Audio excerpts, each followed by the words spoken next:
Mes amis Capricorne, bonjour et bienvenue sur la chaîne Tarot à merveille. Pour votre tirage général, ceux qui me découvrent, soyez les bienvenus. Décoller, c'est un mot d'aviation. Le moment précis où les roues quittent le sol et où la machine cesse d'être au sol pour devenir une chose du ciel. Mais ce moment, aussi spectaculaire qu'il paraisse vu de l'extérieur, n'est pas un événement isolé. Il est l'aboutissement d'une longue préparation. Avant de décoller, l'avion roule longtemps sur la piste. Il accélère, il prend de la vitesse, et chacun de ses mètres parcourus au sol semble à un observateur impatient complètement inutile. Pourquoi ne s'envole-t-il pas tout de suite? Pourquoi tarde-t-il autant? Parce que sans cette accélération préalable, le décollage ne serait pas possible. Voilà la réponse simple. La piste fait partie du vol, le sol fait partie du ciel, la lenteur fait partie de la vitesse à venir. Je commence cette lecture par cette image parce que je veux que vous la gardiez en tête tout au long de ce que je vais vous transmettre. Vous avez peut-être eu ces derniers temps l'impression de ne pas avancer, de rouler sans décoller, de faire des efforts qui ne se traduisaient pas en élévation. Cette impression était trompeuse. Vous étiez sur la piste, vous accélériez et vous approchez en ce moment même de la vitesse à laquelle l'envol devient inévitable. Quelque chose de très précis est en train de se mettre en place dans votre vie, pas de manière théâtrale, plutôt comme un alignement silencieux de plusieurs forces qui séparément n'auraient rien produit, mais qui ensemble, au moment où elles se rejoignent, créent une poussée nouvelle. Cette convergence est ce qui rend la période actuelle si particulière. Vous le sentez peu, être déjà comme une sorte de frémissement intérieur, une attente sans objet précis, une intuition que quelque chose se prépare sans pouvoir le nommer. Bienvenue ici sur Tarot à merveille. Si vous êtes arrivé jusqu'à cette lecture, ce n'est pas un détail, c'est un signal. Votre attention est exactement là où elle doit être pour recevoir ce que je vais vous dire. Quelque chose me vient avec force et je veux vous le partager avant d'aller plus loin. Vous portez en vous une intuition depuis longtemps que vous êtes fait pour quelque chose de plus large que ce que vous vivez actuellement. Cette intuition, vous l'avez parfois étouffée parce qu'elle vous semblait prétentieuse. Vous l'avez parfois minimisée parce qu'elle vous paraissait irréaliste. Mais elle est restée. Elle a survécu à tous vos efforts pour la faire taire. Elle est revenue encore et encore, dans des moments calmes, dans des moments de fatigue, dans des moments où vous étiez seul avec vous-même.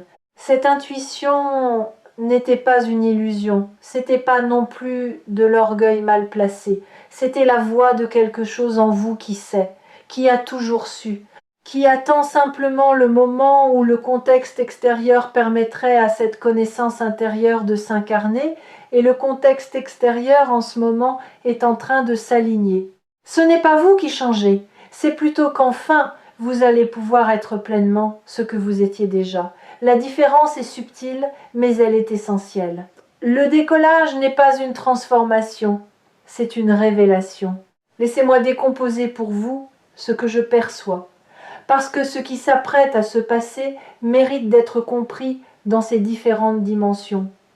Pas seulement dans son emballage spectaculaire. D'abord, une question que je veux poser. Qu'est-ce qui empêche habituellement une vie de décoller? Pas l'absence de talent, pas l'absence de désir, pas l'absence d'opportunité.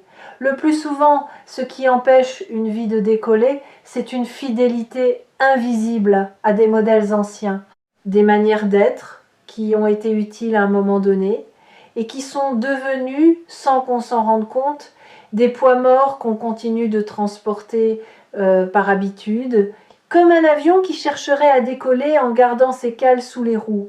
Tant que les cales restent en place, peu importe la puissance des moteurs, l'envol est impossible. Ce qui se passe en ce moment dans votre vie, c'est que ces cales sont en train de tomber, pas toutes en même temps, une par une.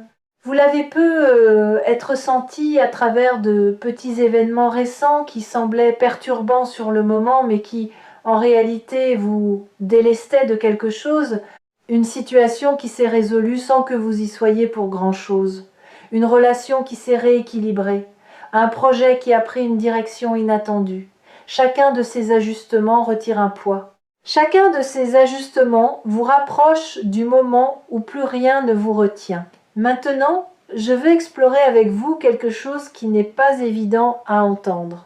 Le décollage va modifier votre rapport à la peur. Pas dans le sens où vous n'aurez plus peur. Au contraire, vous allez peut-être ressentir une forme de peur que vous n'aviez pas anticipée. Pas la peur de l'échec, la peur de la réussite. C'est une peur étrange, mal connue, rarement nommée, mais incroyablement répandue. Elle se manifeste juste avant un changement majeur. Elle vous murmure que peut-être c'est plus sûr de rester au sol, que le vol implique une exposition que vous n'avez pas testée, que là-haut vous serez visible et que cette visibilité vous met en danger d'une manière nouvelle. Cette peur n'est pas votre ennemi, elle est juste un signal qui indique que vous touchez à quelque chose de réel. Si vous ne sentiez aucune appréhension, c'est que rien d'important ne serait sur le point de se produire. Acceptez cette peur, reconnaissez-la et avancez tout de même. Parce que la vie qui se prépare pour vous est plus large que la vie que vous quittez. Et toute expansion s'accompagne d'un moment de vertige. Ce vertige est temporaire. La nouvelle amplitude, elle, est durable.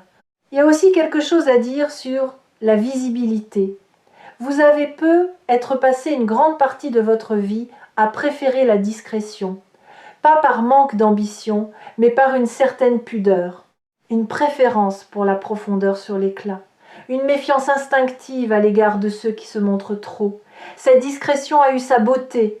Elle vous a permis de cultiver des choses précieuses loin du regard des autres. Mais elle a aussi parfois servi de paravent à une peur plus subtile, celle d'être pleinement vue. Cette peur va se présenter à vous d'une manière nouvelle pendant cette période, parce que un décollage rend visible, vous ne pouvez pas voler en restant invisible, et il faudra que vous fassiez la paix avec cette visibilité naissante, pas en devenant quelqu'un d'autre, pas en cherchant la lumière pour la lumière, mais en acceptant que ce que vous portez mérite d'être vu, et que cacher sa lumière n'est pas une vertu mais une fuite. Vous allez expérimenter dans les jours qui viennent des situations où vous serez tenté de vous dérober, une opportunité qui vous mettrait en avant, une question qui appellerait votre point de vue, un projet qui demanderait votre signature. Observez ces moments, sentez la tentation du retrait et choisissez consciemment cette fois de rester, de vous montrer, de prendre la place qui vous est offerte. Cette pratique, répétée, va dénouer une tension ancienne et libérer une amplitude que vous ne soupçonnez pas. Je voudrais maintenant vous parler de la qualité particulière de ce décollage, parce qu'il est important de pouvoir le reconnaître quand il se produira. Ce décollage n'est pas une explosion, ce n'est pas un événement bruyant, c'est plutôt une sorte de glissement progressif où vous réalisez presque sans transition claire que les choses qui vous semblaient lourdes hier sont devenues légères aujourd'hui. Vous vous lèverez un matin et vous remarquerez que cette préoccupation qui vous suivait depuis des mois ne vous suit plus. Vous traverserez une situation qui aurait dû vous coûter beaucoup d'énergie et vous constaterez que vous l'avez traversée presque sans effort. Ces petits écarts par rapport à votre ancien fonctionnement sont les premiers signes du décollage en cours. Cela ne ressemblera pas à ce que vous avez peut-être imaginé. Vous n'allez pas avoir un grand moment de gloire avec des trompettes. Vous allez avoir une succession de petites confirmations qui, mises bout à bout, vont dessiner une nouvelle réalité. Et un jour peut être à mi-chemin d'un trajet ordinaire où, pendant que vous ferez quelque chose de simple, vous vous direz « Tiens, ma vie ne ressemble plus à ce qu'elle était ». Et ce constat, simple et puissant, sera la mesure du chemin parcouru. J'aimerais aborder un aspect que beaucoup ne mesurent pas avant qu'il ne se manifeste. Le décollage modifie la façon dont les autres vous perçoivent. Pas parce que vous changez ce que vous montrez, parce que votre fréquence change et que les gens captent cette fréquence avant même de pouvoir l'analyser. Vous allez remarquer que certaines personnes vous adressent la parole différemment, avec un peu plus d'attention, un peu plus de respect spontané. Vous ne saurez pas toujours pourquoi. Vous penserez peu, être que c'est un hasard. Mais ce n'est pas un hasard. C'est simplement que votre énergie a changé de qualité et que cette nouvelle qualité appelle une autre manière d'être en relation avec vous. Les humains sentent ces choses, même quand ils ne savent pas les nommer. À l'inverse, certaines personnes vont s'éloigner. Pas de manière agressive, plutôt comme un éloignement naturel, presque incompréhensible. Ces personnes étaient connectées à l'ancienne version de vous. Quand vous changez de fréquence, le lien qui les retenait se distend. Ce n'est pas un drame. Ce n'est pas non plus un échec relationnel. C'est juste la physique invisible des affinités qui se réorganisent. Laissez ces éloignements se faire sans culpabilité. Ce qui doit rester restera. Ce qui doit partir partira pour libérer de la place, pour de nouvelles connexions plus alignées avec qui vous devenez. Je voudrais maintenant aborder une dimension intérieure de ce décollage. C'est la transformation de votre rapport au temps. Avant le décollage, le temps semble lent, lourd. On a l'impression d'attendre que quelque chose se passe, que quelque chose change, que quelque chose vienne. Cette attente fatigue, elle vide. Elle finit par teinter d'amertume même les bons moments, parce qu'on ne les vit pas pleinement, on les évalue à la lumière de ce qui n'arrive pas encore. Pendant le décollage, ce rapport au temps se transforme. Vous allez commencer à habiter le présent différemment, sans cette tension d'attente, sans ce sentiment d'être à côté de votre propre vie en train de regarder le futur arriver. Vous serez là, vraiment là, dans ce moment, avec cette personne, dans cette tâche. Et le temps ne sera plus un ennemi à supporter, mais un compagnon à habiter. Cette transformation, plus que tout autre, est le signe que vous avez quitté le sol. Quand on est en l'air, on ne compte plus les minutes. On regarde par le hublot, on respire différemment. Le temps se déploie d'une autre manière, plus vaste, plus respiré. Ce changement de rapport au temps a aussi un effet sur la mémoire. Vous allez vous souvenir de choses oubliées, pas forcément des grands événements, plutôt de petits moments qui vous reviendront avec une étrange précision. L'odeur d'un endroit, la lumière d'un certain après-midi, une phrase prononcée par quelqu'un. Ces souvenirs ne reviennent pas par hasard. Ils reviennent parce qu'ils contiennent une information dont vous avez besoin pour cette nouvelle phase. Une information que votre conscience d'aujourd'hui peut enfin recevoir alors qu'elle ne pouvait pas la traiter à l'époque. Accueillez ces remontées de mémoire sans les analyser de force. Laissez-les vous dire ce qu'elles ont à dire. Parfois, c'est une émotion enfouie qui demande à être enfin ressentie. Parfois, c'est une qualité que vous aviez à un moment de votre vie et que vous avez oubliée. Parfois, c'est simplement la confirmation que vous êtes le même être, en continuité malgré tous les changements. Cette continuité intérieure, plus que toute autre chose, est ce qui rend possible un envol durable.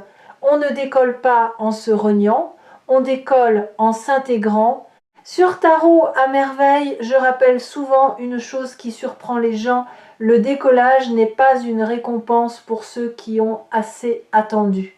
C'est une conséquence naturelle pour ceux qui ont assez transformé. La différence est immense. L'attente passive ne fait pas décoller. Le travail intérieur, lui, prépare la piste. Et vous, sans toujours en être pleinement conscient, vous avez fait ce travail. Vous avez questionné ce qui ne fonctionnait pas. Vous avez lâché des choses qui ne vous nourrissaient plus. Vous avez pu être pleuré, douté, avancé en zigzag, mais vous avez avancé. Et c'est cette accumulation invisible qui produit maintenant son effet visible. Je voudrais introduire une nuance importante. Le mot décoller peut faire penser à une accélération, à de la vitesse. Mais en réalité, ce qui caractérise un avion en vol, c'est pas tellement sa vitesse, c'est sa stabilité. À haute altitude, dans de bonnes conditions, un avion ne donne presque pas l'impression de bouger. Vous regardez par la fenêtre et vous voyez le sol défiler très lentement alors que vous filez à plusieurs centaines de kilomètres/heure. Cette stabilité est l'une des qualités les plus précieuses du vol. Votre vie qui décolle ressemblera à cela. Vous n'aurez pas l'impression de vivre dans la frénésie. Vous aurez plutôt l'impression d'avoir trouvé une forme de calme intérieur que vous cherchiez depuis longtemps sans savoir le nommer. Les choses se feront mais sans agitation. Les opportunités viendront, mais sans précipitation forcée. Cette stabilité tranquille est le signe que vous êtes en l'air. C'est seulement quand on tente de décoller de manière forcée par la volonté seule qu'il y a turbulence. Quand le décollage se fait dans son temps juste, il y a fluidité. Cette fluidité va aussi se traduire dans votre créativité. Vous allez avoir des idées qui viennent plus facilement qu'avant, des solutions qui apparaissent presque toutes seules à des problèmes que vous tourniez et retourniez sans aboutir, des inspirations qui vous traversent sans que vous ayez à les chercher. C'est un effet bien connu de l'alignement intérieur. La créativité cesse d'être un effort et redevient ce qu'elle est essentiellement, une expression naturelle de l'âme qui se sent libre. Notez ces idées quand elles arrivent, pas pour les juger immédiatement, pas pour décider tout de suite si elles sont bonnes ou mauvaises, juste pour les saisir. Les inspirations sont parfois timides. Si on ne les accueille pas dès le premier passage, elles se retirent et ne reviennent pas toujours. Ayez un carnet ou un coin de votre téléphone où vous pouvez attraper ces idées au vol. Vous y reviendrez plus tard, et certaines, qui paraissaient anodines au moment où elles sont passées, se révéleront porter quelque chose d'important. Permettez-moi maintenant de vous parler d'une dimension plus pratique. Que faire pendant cette période ? Pas grand-chose, en réalité. Et c'est ce qui peut surprendre. Beaucoup de personnes, sentant que quelque chose se prépare, se mettent à multiplier les actions pour accélérer le mouvement. C'est une erreur fréquente. À ce stade du processus, votre travail principal n'est pas d'agir davantage, il est de ne plus interférer, de faire confiance au mouvement qui s'est lancé sans vous, de laisser la piste se dérouler sans tirer sur le manche prématurément. Cela ne veut pas dire être passif, cela veut dire être présent sans être interventionniste. Continuez à faire vos choses ordinaires, allez à votre travail, prenez soin de vos relations, honorez vos engagements. Mais n'essayez pas de pousser la rivière. Le moment du décollage est précis et ne se laisse pas hâter. Il sait quand il doit arriver. Votre seul rôle est de ne pas le compromettre par excès de zèle. Une autre invitation, observez sans juger. Pendant cette période, beaucoup de choses vont vous traverser émotionnellement, des moments de joie sans cause apparente, des moments de tristesse résiduelle qui semblent venir de loin, des bouffées d'enthousiasme, des pauses contemplatives. Tout cela fait partie de la libération en cours. Si vous essayez de figer une de ces émotions ou d'en chasser une autre, vous freinez le processus. Laissez-les passer. Saluez-les comme on salue les nuages qui défilent dans un ciel d'été. Aucune ne mérite qu'on s'y accroche, aucune ne doit être combattue. Elles sont des passagères et leur passage est précisément ce qui vous allège. Je veux maintenant vous parler d'une chose dont peu de lectures spirituelles parlent franchement. C'est l'humilité particulière qui accompagne un vrai décollage. Quand votre vie décolle, vous pourriez croire que cela vous donne le droit d'être plus sûr, plus affirmé, plus catégorique. C'est l'inverse qui se produit chez les personnes qui décollent vraiment.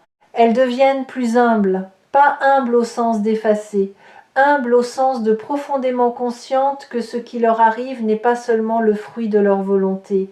Elles voient la part de grâce, elles voient les soutiens invisibles, elles voient les hasards qui n'en étaient pas, et cette conscience les rend plus douces, plus disponibles, plus reconnaissantes. Cette qualité va naître en vous pendant cette période. Vous remarquerez que votre besoin de prouver diminue, que votre besoin d'avoir raison s'estompe, que vous prenez moins personnellement les avis des autres. Cette diminution n'est pas une faiblesse, c'est l'inverse. C'est le signe que vous reposez sur une base intérieure plus solide, qui n'a plus besoin de la validation extérieure pour se sentir légitime. Et cette solidité-là, ironiquement, attire bien plus d'approbation que toutes les tentatives bruyantes pour l'obtenir. J'aimerais maintenant vous parler des 3 zones de votre vie où vous allez le plus sentir ce décollage, pas pour vous limiter à ces zones, mais pour aiguiser votre attention. La première zone, c'est votre rapport à votre propre potentiel. Pendant longtemps, vous avez peut-être eu une idée légèrement floue de ce dont vous étiez capable. Vous saviez que vous aviez des qualités, mais vous n'arriviez pas à les voir avec netteté. Cette zone va se clarifier rapidement. Vous allez voir presque comme si quelqu'un avait essuyé une vitre qui vous êtes vraiment et ce que vous portez. Cette clarté ne sera pas accompagnée d'orgueil. Elle aura plutôt la qualité d'une simple constatation, comme on remarquerait en rangeant ses affaires qu'on possède quelque chose qu'on avait oublié. Et cette redécouverte de soi-même va débloquer une énergie considérable. La deuxième zone, c'est votre relation aux autres. Pas seulement aux autres dans votre cercle proche, mais à l'humanité en général. Quelque chose en vous se réajuste. Vous commencez à voir les gens différemment, avec moins de filtres protecteurs, avec plus de discernement aussi. Vous reconnaissez plus rapidement les personnes alignées avec vous et les personnes qui ne le sont pas, sans jugement excessif, juste avec une lucidité claire. Cette lucidité va guider vos prochains choix relationnels et vous épargner beaucoup de détours. La troisième zone est plus subtile. C'est votre rapport à votre propre histoire. Vous allez commencer à relire votre passé avec un regard neuf. Des événements qui vous semblaient être des échecs vont vous apparaître comme des préparations. Des périodes que vous regardiez avec amertume vont retrouver leur sens. Cette relecture intérieure est une libération profonde, parce qu'elle vous rend votre passé. Et un passé rendu, intégré, accepté, c'est une fondation sur laquelle on peut construire l'avenir. Tant qu'on rejette une partie de son histoire, on bâtit sur un sol fragile. Quand on l'accepte entièrement, le sol devient roc. Je voudrais aussi vous dire quelque chose à propos des doutes, parce qu'ils vont revenir, pas une fois, mais plusieurs fois. Et ce ne sera pas un signe d'échec. Au contraire, plus le décollage approche, plus l'esprit a tendance à proposer des objections. C'est presque mécanique. L'ancien équilibre cherche à se préserver en générant des arguments contre le changement. Vous allez entendre ces arguments. Ils peuvent paraître sensés, ils peuvent paraître prudents, mais leur fonction réelle est de vous garder dans le connu. Quand ces doutes surgissent, ne les combattez pas frontalement. Notez-les, reconnaissez leur présence, mais ne leur donnez pas le pouvoir de décision. Le pouvoir de décision appartient à une partie plus profonde de vous, qui voit plus loin que les raisonnements défensifs.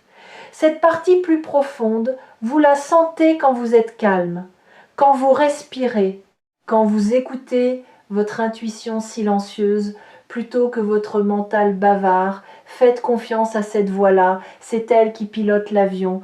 J'aimerais ajouter une chose sur cette voix intérieure. Elle ne crie jamais. Elle ne cherche jamais à vous convaincre. Si quelque chose en vous insiste avec véhémence, ce n'est pas elle. C'est probablement une autre voix, plus émotionnelle, plus réactive, qui se fait passer pour elle. La voix profonde, elle, vous parle dans des phrases courtes, simples, presque banales. C'est par là. Va, pas maintenant. Oui, elle ne s'explique pas, elle constate.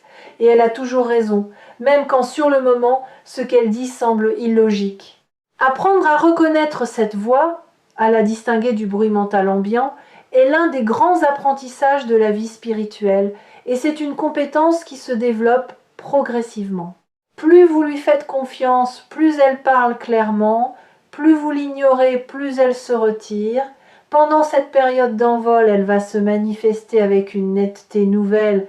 Saisissez cette occasion, établissez avec elle un dialogue plus régulier. Demandez-lui votre chemin quand vous êtes incertain, et osez la suivre, même quand sa réponse vous surprend. Je voudrais introduire une métaphore supplémentaire qui peut vous être utile. Pensez à une graine. Pendant la phase souterraine, la graine ne ressemble à rien. Elle est sombre, immobile, enterrée. Si vous la sortiez de terre pour vérifier qu'elle pousse bien, vous interromperiez son processus. La graine a besoin de l'obscurité pour se transformer. Elle a besoin de cette phase de non-visibilité pour préparer la sortie spectaculaire qui suivra. Vous avez être traversé une période enterrée ces derniers temps. Une période où vous aviez l'impression de ne rien produire de visible. Ne vous trompez pas sur cette phase. Elle n'était pas stérile. Elle était la phase souterraine de quelque chose qui se prépare à sortir. Et maintenant, la pousse approche de la surface. Bientôt elle va percer et ce qui paraissait être une absence va se révéler avoir été la genèse même de ce qui arrive. Une chose que je voudrais souligner avec insistance, le décollage que vous vivez n'est pas ponctuel. Ce n'est pas un événement unique après lequel tout serait acquis. C'est plutôt l'entrée dans une nouvelle phase qui va se déployer dans la durée. Vous allez d'abord franchir le seuil, puis vous allez vous installer dans ce nouvel espace, puis vous allez y construire. Chaque étape a son rythme propre. Ne vous attendez pas à ce que tout se passe en une fois. C'est un processus, pas un coup d'éclat. Et c'est précisément ce qui en fait sa solidité. J'aimerais aborder un dernier point avant de conclure. C'est l'importance de ne pas vouloir comprendre tout de suite. Pendant cette période, certaines choses qui se passeront ne vous seront pas immédiatement compréhensibles. Vous prendrez une décision sans pouvoir totalement la justifier. Vous vous sentirez attiré par quelque chose sans savoir pourquoi. Vous repousserez quelque chose d'autre sans avoir d'argument rationnel. Tout cela est normal. C'est même le signe que vous êtes en contact avec une intelligence plus large que votre seule raison. Acceptez de naviguer dans une certaine mystère, pas par paresse, pas par fuite, par confiance, par la reconnaissance du fait que toutes les bonnes choses ne se laissent pas immédiatement expliquer, que parfois on suit un mouvement parce qu'il est juste et que la justification viendra plus tard quand le déploiement aura permis de voir l'ensemble. Cette acceptation est une forme de maturité spirituelle. C'est aussi une condition pour que les choses puissent se déployer dans leur plénitude. Quelque chose me vient aussi sur la question de l'énergie pendant cette transition. Vous allez peu ressentir des fluctuations énergétiques inhabituelles. Des journées où vous serez porté par une vitalité presque enfantine, sans cause précise. Des journées plus contemplatives, où vous aurez besoin de vous retirer, de ne rien produire, de simplement être. Ne luttez ni contre les premières, ni contre les secondes. Toutes ces fluctuations font partie du même mouvement intérieur. Pendant les journées de haute vitalité, ne surengagez pas, ne prenez pas trop d'engagement. Ce serait tentant, parce que vous vous sentez capable de tout. Mais cette énergie est précieuse et elle peut être mieux utilisée si vous la canalisez plutôt que la dispersez. Choisissez une chose, une seule, qui vous tient particulièrement à cœur et donnez-lui votre énergie pleine. Vous serez surpris de la qualité du résultat. Pendant les journées plus calmes, accordez-vous le repos. Vraiment, sans culpabilité, sans cette petite voix qui vous reproche de ne pas être productif. Le repos n'est pas une absence d'action. C'est une action différente, plus subtile, qui se fait à un niveau que les yeux ne voient pas. Pendant que vous semblez ne rien faire, votre système intérieur continue le travail. Il intègre, il digère, il prépare. Faites-lui confiance et profitez de ces respirations comme on profiterait d'un cadeau. Sur Tarot à merveille, j'ai vu beaucoup de personnes manquer de très belles ouvertures simplement parce qu'elles voulaient comprendre avant d'avancer. Et l'univers, qui ne peut pas toujours expliquer en avance ce qu'il prépare, se voit obligé de retirer son offre. Ne soyez pas de ces personnes. Quand quelque chose vous appelle et que vous sentez en vous une forme de paix accompagnant cet appel, dites oui. Vous comprendrez pourquoi vous avez dit oui un peu plus tard. Le moment de l'élan n'est pas celui de l'analyse. Voilà ce que j'avais à vous transmettre aujourd'hui. Votre vie est en train de quitter le sol. Pas dans un bruit fracassant, mais dans une qualité d'allègement progressive qui vous étonne autant qu'elle vous porte. Les cales tombent, la piste se déroule, la poussée monte. Et bientôt, sans même que vous puissiez désigner précisément le moment, vous serez en l'air. Rappelez-vous ces quelque chose. N'essayez pas de précipiter ce qui est en train de se faire. Laissez les éloignements se faire sans culpabilité. Recevez les rapprochements avec gratitude. Ne soyez pas surpris par les moments de peur. Ne soyez pas découragés par les retours du doute. Faites confiance à votre intuition silencieuse plus qu'à votre mental bavard. Et acceptez de ne pas tout comprendre sur le moment. Vous avez préparé ce décollage par tout ce que vous avez traversé. Ce qui vous a fait souffrir vous a aussi musclé. Ce qui vous a fait douter vous a aussi clarifié. Ce qui vous a fait pleurer vous a aussi adouci. Rien n'a été gaspillé, tout a été préparation. Et maintenant, le résultat de cette préparation va commencer à se voir dans votre vie extérieure comme dans votre paysage intérieur. Faites-vous confiance. Vous savez plus que vous ne le croyez. Vous valez plus que vous ne l'admettez. Vous portez plus que vous ne le mesurez. Et l'envol qui s'annonce n'est pas une chance miraculeuse tombée du ciel. C'est la conséquence naturelle de ce que vous êtes devenu. Recevez cet envol comme on reçoit ce qui nous appartient déjà, sans excès d'humilité, sans excès d'orgueil, avec la simplicité de quelqu'un qui rentre chez lui. Et puisque je parle de rentrer chez soi, je voudrais vous laisser sur cette image avant de conclure. Ce qui vous arrive ne vous emmène pas vers un ailleurs étranger. Cela vous ramène à un endroit que vous connaissez en profondeur, même si vous ne l'aviez pas encore visité dans cette vie. C'est un retour autant qu'un départ. Un retour à votre amplitude juste, à votre place naturelle, à la version de vous-même qui n'avait jamais cessé d'exister mais qui attendait simplement les conditions pour se manifester pleinement. Quand l'envol se sera installé, vous aurez être cette sensation étrange de ne pas vraiment vous reconnaître et de vous reconnaître pour la première fois en même temps. Les deux sensations cohabiteront sans contradiction parce que vous serez à la fois quelqu'un de nouveau et quelqu'un qui revient. C'est l'une des plus belles expériences qu'une vie puisse offrir. Et c'est exactement ce qui s'apprête à se produire pour vous. Faites confiance, le ciel vous attend, il vous a toujours attendu, et ce qui s'apprête à se déployer dans votre vie ne fait pas partie d'un miracle réservé à quelques privilégiés. C'est simplement le résultat naturel d'un long processus intérieur que vous avez mené avec courage, souvent sans en mesurer la portée. Reconnaissez-vous cette honnêteté, vous n'êtes pas chanceux, vous êtes prêt.